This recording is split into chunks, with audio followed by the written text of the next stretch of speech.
இன்றைக்கி வாழைக்காய் சிப்ஸ் எப்படி பண்ணுறதுன்னு தாங்க பார்க்க போகிறோம். ஹாய், அனைவருக்கும் வணக்கம். Welcomes to mom's diary. இன்றைக்கி வாழைக்காய் வறுவல் சிப்ஸு செய்கிறது தான் பார்க்க போகிறோம். சரி, இன்றைக்கி வீட்டில் காய்ச்சிருந்தது அப்பா வீட்டில். சரின்னு சொல்லிட்டு ஒரு சீப்பு எடுத்துகிட்டு வந்தேன். எவ்வளோ பெரிய சீப்பாக இருக்குது பாருங்கள். காயெலாம் நல்லா பெரிய பெரிய காயாக ஒரு சீப்பில் 13 காய் இருந்துச்சுங்க. சரி, இது அப்படியே எடுத்துகிட்டு வந்து சிப்ஸு போட்டு வச்சுட்டா பசங்க எல்லாமும் சாப்பிடுவாங்க. லஞ்சுக்கு நம்ம சைட் டிஷ்க்கும் வச்சுக்கலாம் அப்படின்னு சொல்லிவிட்டு, எப்போதுமே மொந்த வாழைக்காய் காய்ச்சதுன்னா சிப்ஸு நிறைய போட்டு வச்சுருவோம். அதேமாதிரி பூவன் காயும் சிப்ஸு நல்லா அழகாக ரவுண்டாக அந்த நேந்திரம் சிப்ஸ் வாங்குவாங்க, பார்க்குறதுக்கு அது மாதிரி இருக்கும். பூவங்காயும் சிப்ஸ் போட்டு வச்சுக்கலாம். இப்போ வந்து மொந்தங்காய் காய்ச்சிருந்தது. சரி, நான் அதை எடுத்துகிட்டு வந்து சிப்ஸு போட்டுடலாம்.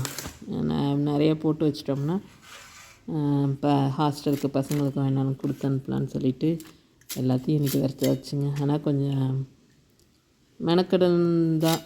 வேணும்னு செய்யணுன்னா இதெல்லாம் கொஞ்சம் வாங்கி சாப்பிட்றத விட இது வீட்டில் கிடைக்கிற காய் இருக்கிறப்ப செஞ்சிடலாமேன்னு சொல்லிவிட்டு சரின்னு செஞ்சாச்சு. இது மாதிரி வாழைக்காவை நல்லா தோல் செதுக்கிட்டு ஒரு பெரிய பாத்திரத்தில் ஏன்னா நிறைய காய் இருக்கு இல்லையா, அதனால சரின்னு இந்த சீப்பில் ஒரு 4 காய் எடுத்து வச்சு பாக்கி எல்லாமே சிப்ஸு போட்டுடலான்னு சொல்லிட்டு சரின்னு சமையல் டிஃபனு எல்லாேருக்கும் முடிச்சுட்டு டிஃபன் சாப்பிட்டு எல்லாம் சமையல்லாம் சாப்பாடு எடுத்து கொடுத்தாச்சு.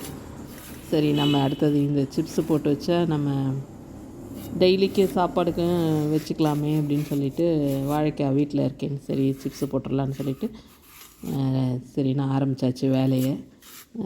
தோலை செதுக்கிட்டு இது மாதிரி ஒரு பெரிய பாத்திரத்தில் தண்ணியில் போட்டு வச்சிடணும், இல்லைன்னா வாழைக்காய் கருத்துரும். ஆனால் வாழைக்காய் செதுக்கும்போது வாழைப்பூ எல்லாம் சமைக்கும்போது கையெல்லாம் நம்மளது கொஞ்சம் இந்த பால் படும் இல்லையா, அதனால் நம்மளது கொஞ்சம் கலரு கையெல்லாம் கருத்து தான் போயிடும்.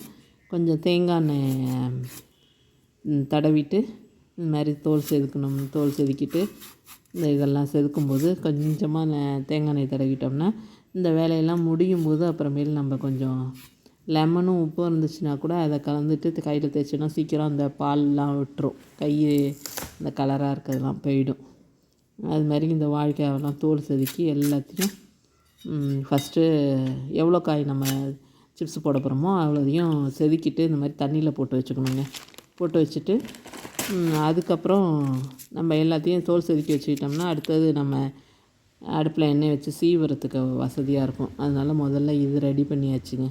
இது ரெடி பண்ணிவிட்டு அடுத்தது அடுப்பில் எண்ணெயை வச்சுட்டு இதுக்கு உப்பு சேர்க்கறதுக்கு என்ன பண்ணுவேன்னா, நான் என்ன செய்வேன்னா கொஞ்சம் கிண்ணத்தில் கல் உப்பை போட்டு கொஞ்சம் தண்ணியை ஊற்றி வச்சிட்டோம்னா அது கரைஞ்சிருக்கும். இந்த சிப்ஸு வறுக்கிறோம்ல அதுலேயே கொஞ்சம் நமக்கு தெரியும் எவ்வளோ நிறைய உப்பு போட்டிருக்கோம்ல, அதனால் கொஞ்சமாக ஒரு 2-3 ஒரு 1/4 ஸ்பூன்னு வச்சுக்கோங்களேன், அது ஊற்றினாலே ஒரு இதுக்கு சரியாக இருக்கும். அது மாதிரி அதை உப்பை ஊற வச்சுக்கிட்டோம்னா அதை கொஞ்சமாக நம்ம எண்ணெயில் வாழைக்காய் செதுக்கிட்டு இந்த சால்ட்டு தண்ணியை கொஞ்சம் ஊற்றினோம்னா எல்லாத்துலேயுமே போட்டிருக்கும், சிப்ஸ் எல்லாத்துலேயுமே போட்டிருக்கும். அதனால் ஒத்தாப்பில் இருக்கும். அதனால் இதை ரெடி பண்ணி வச்சுக்கிட்டாச்சுங்க.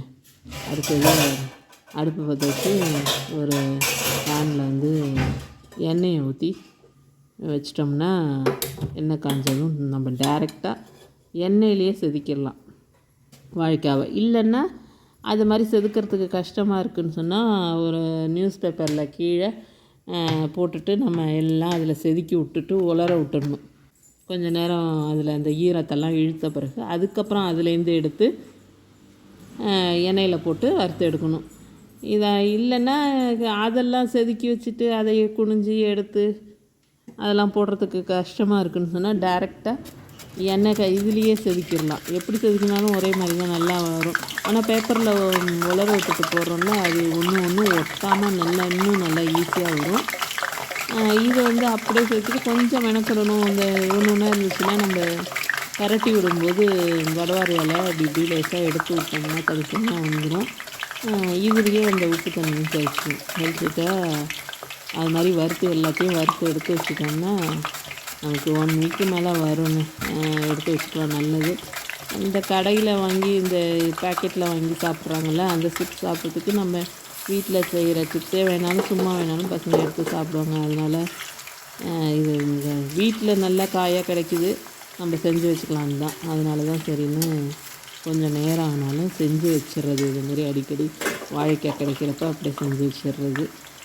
இப்போ பாருங்கள், இதில் கொஞ்சோண்டு இப்படி லேசாக அதில் விட்டுட்டோன்னா ஒன்றும் இதாகாது, தெறிக்கலாம், அதெல்லாம் பயப்பட வேண்டாம்.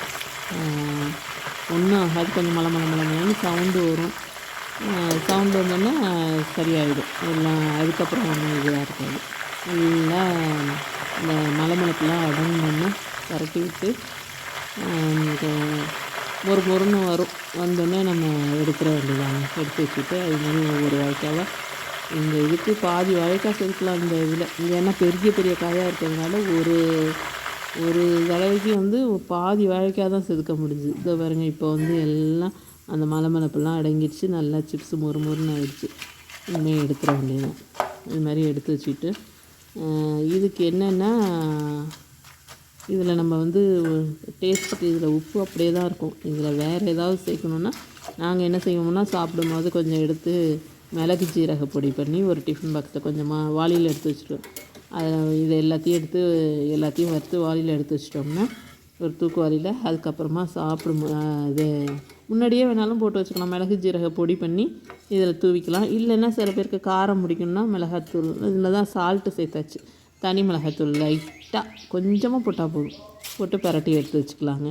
நம்ம விருப்பத்துக்கு ஏற்ற மாதிரி தான். நாங்கள் மிளகு ஜீரகம் பொடி பண்ணி அதை சேர்த்துக்குவோம்.